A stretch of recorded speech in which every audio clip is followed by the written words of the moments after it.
I finally got some sunlight today. I went out and I was able to go get all my vitamin D, all my rays, still wear sunscreen, but it was so nice. Oh my God. Make sure that you are treating yourself right now. Go on some walks, go spend some time in the sunlight. It is so healthy for you, and you are still able to do it while social distancing. Do it, please. Hi, everybody. How are you all doing today? My name is Griffin, and I am a complete and utter skincare nerd, where I am here to talk to you about all things skincare, the good, the bad, the confusing, the what am I talking about? What am I interested in?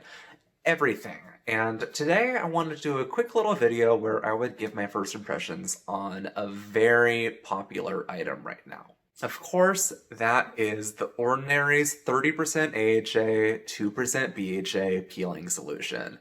Who has not seen this recently in the last few days? Everyone and their mothers are talking about it, and I want you to shut up. And I'm going to continue talking about it because I have my own opinions on it, some good, some bad, and I think it's really important that we learn how to use that product, when to use this product, what precautions you should know. Who are you to be using this product in the first place? Who are you to be using this product in the first place? What the hell am I talking about? Let's get on to talking about this product. So this product has been all over social media recently for pretty good reason, which is because it looks really damn cool. Oh my God. It is this amazing red color that just oozes all over the place. It looks kind of like blood, but also like if that blood was dipped in cranberry juice and then like mixed together, so it was like cranberry juice flavored blood. So cool looking. For that reason, we are seeing it all over social media, in Instagram, in TikTok, people loving to show this cranberry blood all over their face and how cool it is, and they need to stop because they are spreading so much bad information about this product that can cause serious lasting damage to your skin if you do not know how to use this product properly. I got this very recently from a Sephora haul that I did where I just kind of gathered a bunch of stuff so I could treat myself during this quarantine and fill in some gaps that were in my skincare routine for things that I could treat myself with.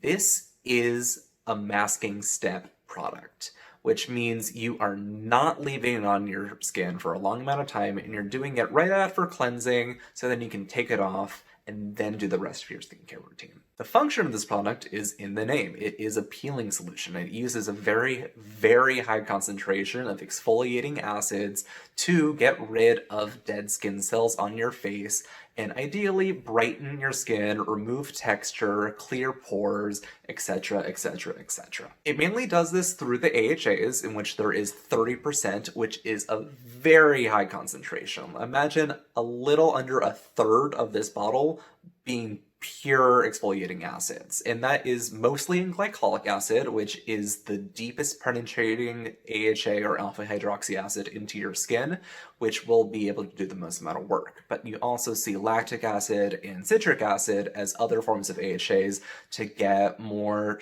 kind of surface level areas of skin as well. So it's going to do a very good job of just peeling off all of them layers of dead skin from your skin. It also has the 2% BHA in it, or the beta hydroxy acid in the form of salicylic acid. This is the maximum amount I think you're allowed to have in the United States without it being a prescription grade product, and this is more meant to be the oil soluble acid to clear out all the gunk and sebum from your pores, from your skin, all the oils in there, and it's going to do a very good job of that as well. Putting these two acids together in one product is a very, very harsh treatment that can be very irritating to a lot of people if not done correctly.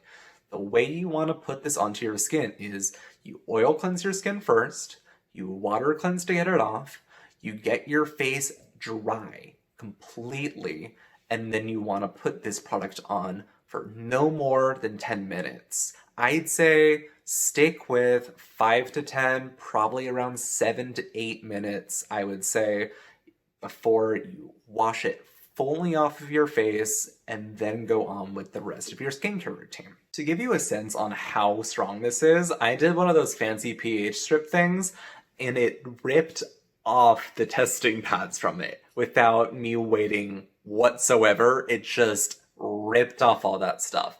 This is strong.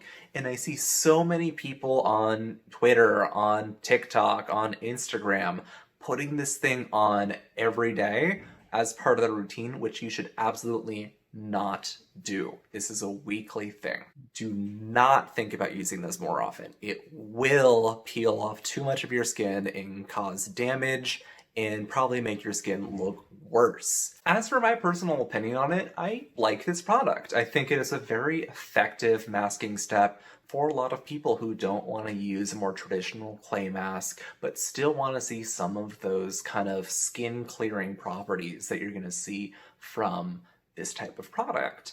And it does a really good job of that. There aren't very many things on the market, especially not at this price point, that are going to be able to show you that result. This is less than $10 for this 1 ounce bottle. When applying it, I noticed that there was a tingling sensation on my skin, which is normal when you're going to be able to feel that on your skin. I say tingling very intentionally though, because it tingles, it does not burn, it does not sting.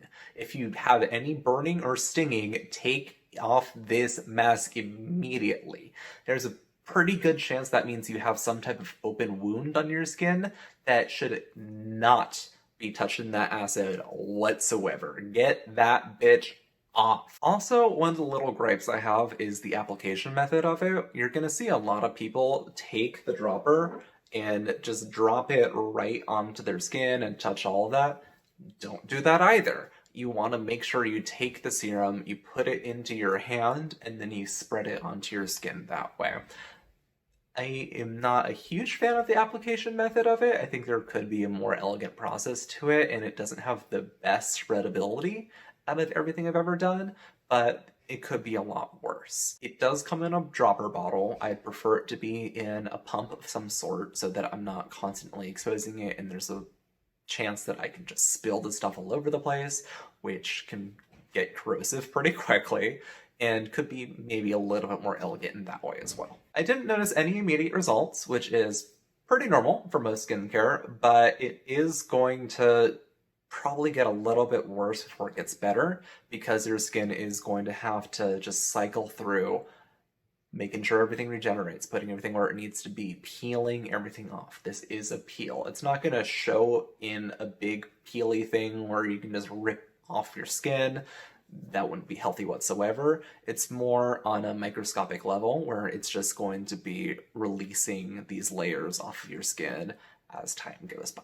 Overall, this is definitely repurchase for me so far from these first impressions, just because there aren't a lot of things like it on the market that are going to give you the same effect, especially for that price. And it looks damn cool. I enjoy putting on my skin and seeing my skin look like it has cranberry blood all over it. That's fun.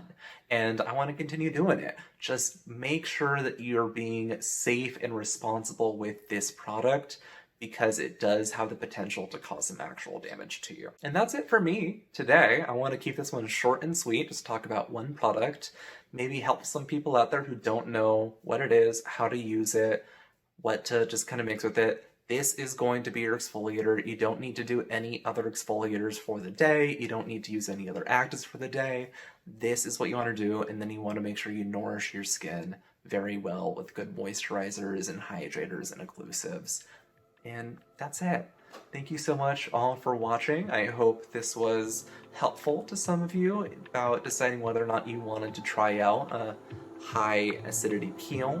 And I would love to answer some questions and hear about some of your experiences with it in the comment section. So please leave me a like if you enjoyed this video, and maybe even subscribe if you want to see more. And I will see you all in the next one. Thank you so much.